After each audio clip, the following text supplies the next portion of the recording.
नमस्कार, मेरा नाम है राजेश और आप देख रहे हैं प्रभात खबर। हम चर्चा कर रहे हैं लोकसभा चुनाव 2024 की।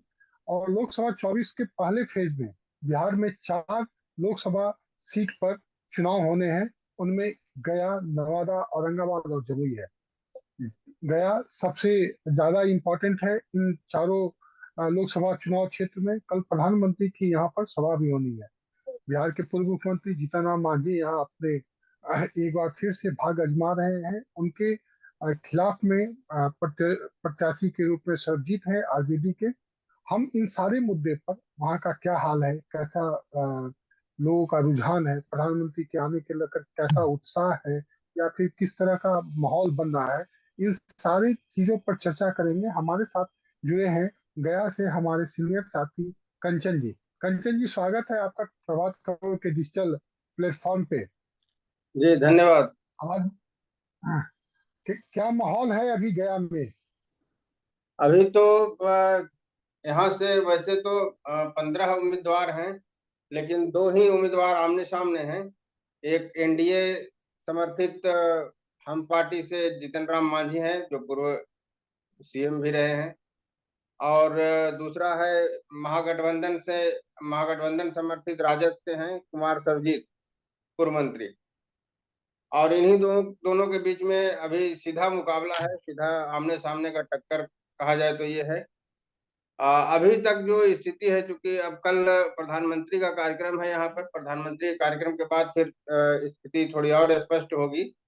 लेकिन अभी तक का जो रुझान दिख रहा है, तो हम लोगों ने यहाँ पर चूंकि 6 विधानसभा है, गया लोकसभा निर्वाचन क्षेत्र के अंदर 6 विधानसभा क्षेत्र हैं। सिरघाटी, बाराचट्टी, गया सदर है, बोधगया, वजीरगंज और बेलागंज। 18,37,144 मतदाता हैं यहाँ। इससे पहले भी जीतन राम मांझी वहां से चुनाव लड़ चुके हैं, लेकिन उन्हें हार का सामना करना पड़ा था। हाँ, इससे पहले लोकसभा का दो चुनाव उन्होंने लड़ा है। एक 2014 में भी और 2019 में भी। 2014 में तीसरे नंबर पर रहे थे और 2019 में दूसरे नंबर पर रहे थे। तो स्थिति ये थी कि चूंकि उस समय ये किसी गठबंधन के साथ नहीं थे। उनकी अपनी पार्टी जो हम सेकुलर थी, उसी उसी से चुनाव लड़ रहे थे। इस बार चूंकि उनके साथ एनडीए है, भाजपा और जदयू का साथ है। और तो ऐसी स्थिति में भाजपा जदयू है, उसके बाद लोजपा, रामविलास की पार्टी है, पशुपतिनाथ पारस की पार्टी है। तो ऐसी स्थिति में कुछ लग रहा है कि उसका समर्थन उनको मिलेगा।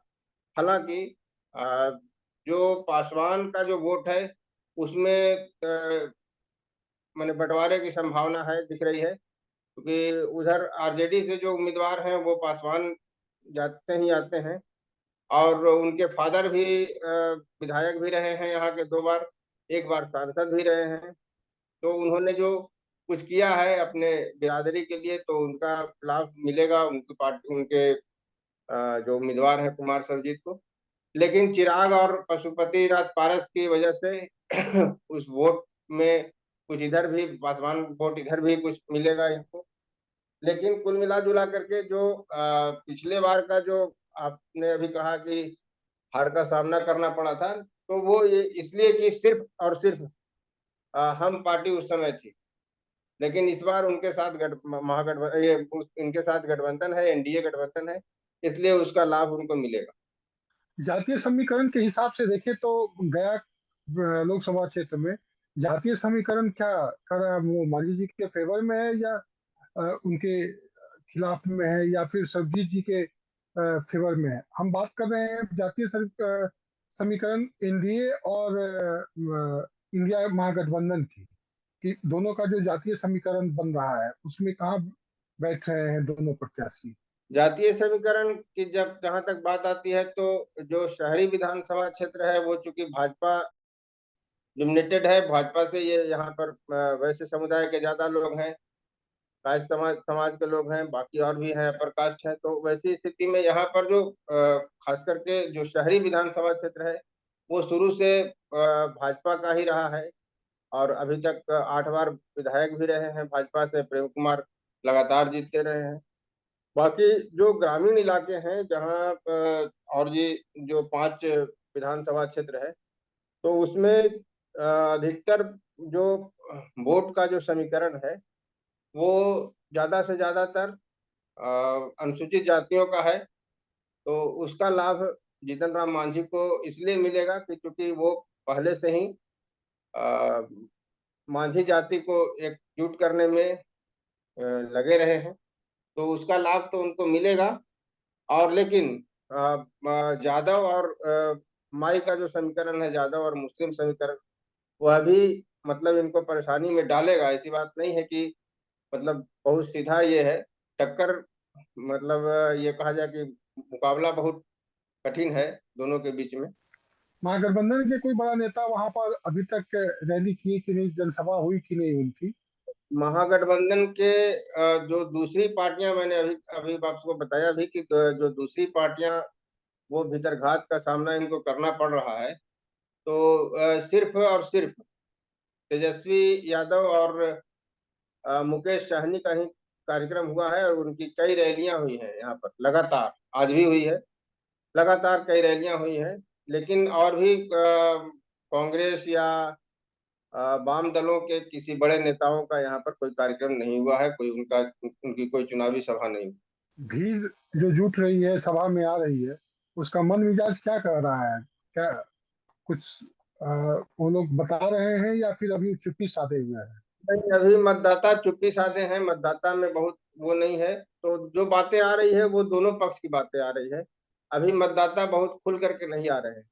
अच्छा, मतदाता अभी चुप्पी साधे हुए हैं। जी। तो जदयू से यहाँ जो इससे पहले जो सांसद थे, वो उनका समर्थन मिल रहा है जीतन राम मांझी को? नहीं, उनका तो कहीं पर दिख नहीं रहा है कुछ ऐसा, कहीं कहीं कोई गतिविधि नहीं, किसी सभा में वो दिख भी नहीं रहे हैं। तो क्या ऐसा लग रहा है कि वो एनडीए के साथ हैं या फिर महागठबंधन को समर्थन दे रहे हैं अपना चुपचाप? नहीं, अब ये खुल करके तो नहीं कहा जा सकता, लेकिन कोई ऐसी बात भी नहीं हुई है उनसे।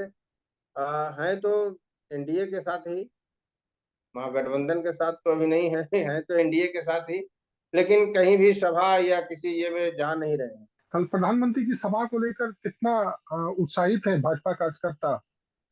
क्या तैयारी अंतिम चरण में होगी? कल तो सबसे पहली सभा आपके यहाँ भी होनी है। है, उत्साहित भी है। और जो हम लोगों को जो मिल रहा है, जानकारी मिल रही है कि आधी रात के बाद से ही यहाँ पर बाहर से जो मतदाता हैं वो मतलब जुटने लगेंगे, क्योंकि सुबह में ही सभा है, 9 बजे सुबह सभा है। तो इसके लिए मतदाताओं को मतलब ये कहें कि जनसभा जो है, तो उसके लिए लोगों की भीड़ लग रहा है कि 4 बजे 5 बजे के बाद से जुटने लगेगी यहाँ पर, जैसा अनुमान है, जैसी तो जानकारी मिल रही है। भाजपा वाले क्या दावा कर रहे हैं, कितनी संख्या में लोग आएंगे? जो आ रहे हैं उनको ठहरने उड़ने का कुछ व्यवस्था किया गया है या ऐसी सीधे सभा स्थल पे जाना है? पार्टी लेवल पर, विधायक स्तर पर भी अलग अलग टोलियां बना करके अलग अलग जगहों पर उनको, मतलब जो काफी दूर दराज से लोग हैं उनको लगभग ले आया गया है, कहीं कहीं रखा गया है उनको। रात का भोजन वोजन का भी इंतजाम है। ये लोग दावा कर रहे हैं कि 1 लाख से अधिक ही संख्या होगी। कल की सभा महत्वपूर्ण होगी, मोदी जी की तय हाँ, पूरी करेगा गया का वही वही निर्णय दयाकरण नहीं। करेगा, वही तय करेगा कि आगे क्या मतलब फैसला आ सकता है। एक सिनेरियो तैयार होगा उसके बाद। धन्यवाद कंचन जी, आपको हमारे साथ बात करने के लिए।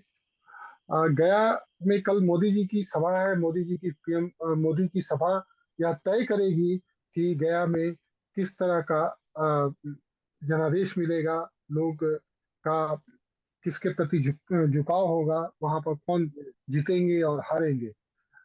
यह कहना थोड़ा अभी मुश्किल है कि कौन जीतेगा कौन हारेगा।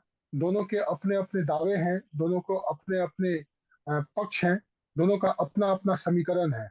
लेकिन इतना पक्का है कि इस बार जीतन राम मांझी ये लोकसभा पहुंचेंगे या फिर सर्वजीत उनको पछाड़ के लोकसभा पहुंचने में सफल होंगे, यह देखना होगा। लेकिन गया की जनता अभी खामोश है और 19 तारीख को वो अपना फैसला सुनाएगी।